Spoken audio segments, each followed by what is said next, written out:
In 2020, for the first time, firearm injuries surpassed motor vehicle crashes as a leading cause of death amongst America's children and teens. I need for you to let that sink in for a moment. More of our youth are being killed by gun violence than dying in traffic crashes. As a law enforcement professional, and more importantly as a loving father, preventing youth violence isn't just a part of my job, it's personal. It's about the safety of our children, our families, and the future that we build together. Every time we see an act of mass violence, we hear the phrase thoughts and prayers. But hope is not a plan. And thoughts and prayers don't do enough to solve or prevent the problem. That's why the Michigan State Police Office of School Safety launched the Youth Violence Prevention Summit initiatives at my direction earlier this year.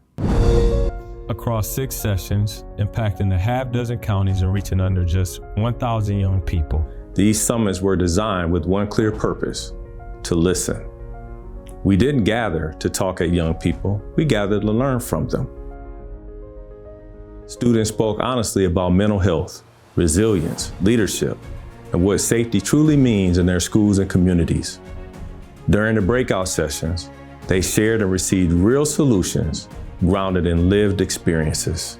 It's important to have diverse perspectives in any group, especially if you're talking with a student population, just because we have issues in schools, so we need to be listening to all the people in schools. It's always better to speak to somebody and, have that safe space, whether that be at school or at home. Like the Okay to Say app, you can go on there and you can speak to somebody. And it's just better to find somebody to speak to before you do something that's irreversible. It's okay to say something. It's okay to have emotions towards it.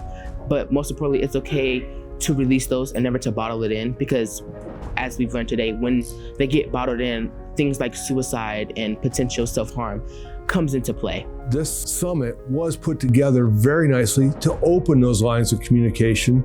And by the end of the day, they were freely coming up and telling you a story, asking you a question, wanting a true opinion.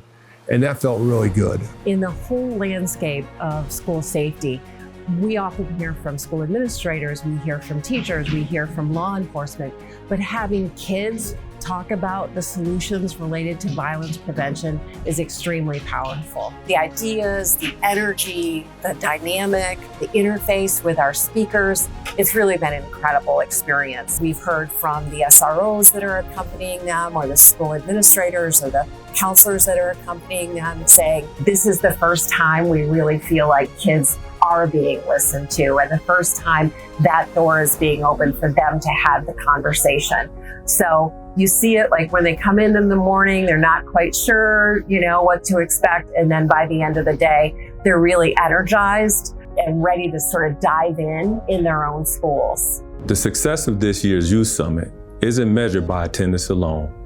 It's measured by the voices that were elevated, the conversations that began, and the momentum we're carrying forward into 2026 as we seek to make Michigan a national leader in preventing youth violence.